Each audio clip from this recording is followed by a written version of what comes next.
Maria works as a maid at Mrs. Johnson's house. One morning, on the little Johnson birthday, Mrs. Johnson couldn't find an open candy store to order 100 chocolate candies. Don't you worry, Mrs. Johnson. I will do it for you, said Maria. If you do it, I will pay you $130, replied Mrs. Johnson. And the candies were delicious. You should sell these candies. Gosh, sell to who? I will recommend you to some of my friends. And that's how Maria entered in the candies business. The business process consists of 3 phases. First, deal order. Then, produce order. And finally, deliver order. The newest and most complex phase for Maria is the first one, the deal phase. That's new. Depending on who orders, Maria follows a different path. For Mrs. Johnson, she charges $1.30 each candy, no matter how much. I'm very grateful to Mrs. Johnson. For other customers, Maria does not accept orders with less than 100 units. It's not worth it. Not even over 1,000. Too much work.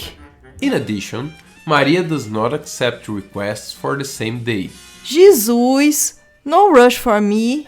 When she deals with a customer for the first time, Maria only accepts an order if the customer has been recommended by someone she trusts. There are a lot of dishonest people out there. For non-customers, she takes history into account. People can fool me once, but twice, no way.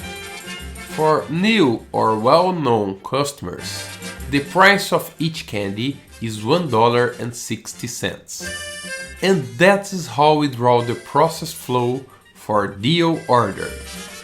Gosh, that looks so complicated.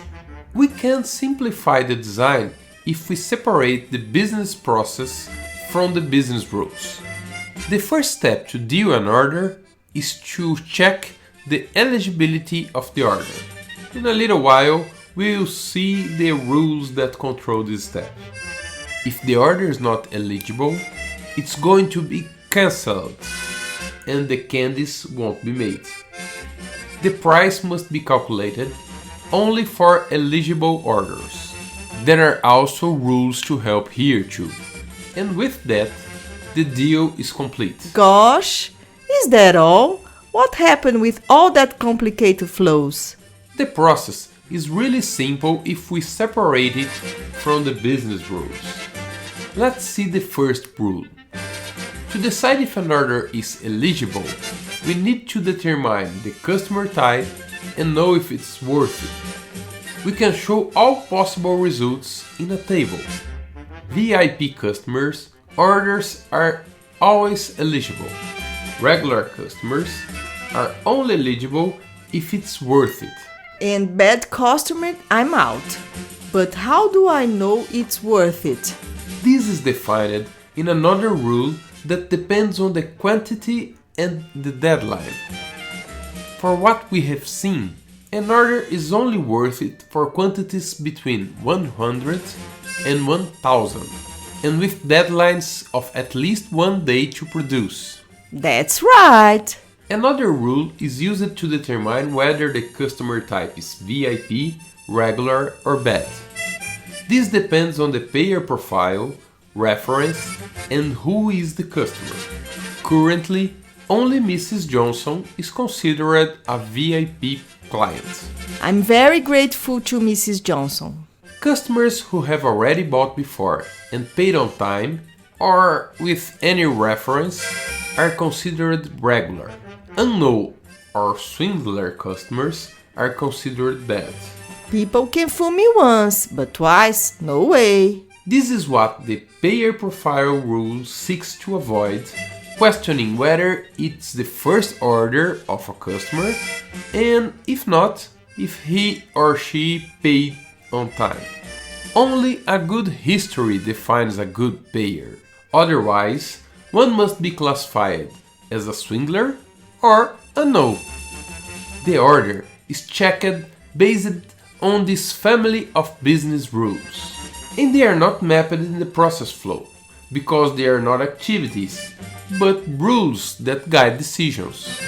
What about the order price rule? This one also has its own structure.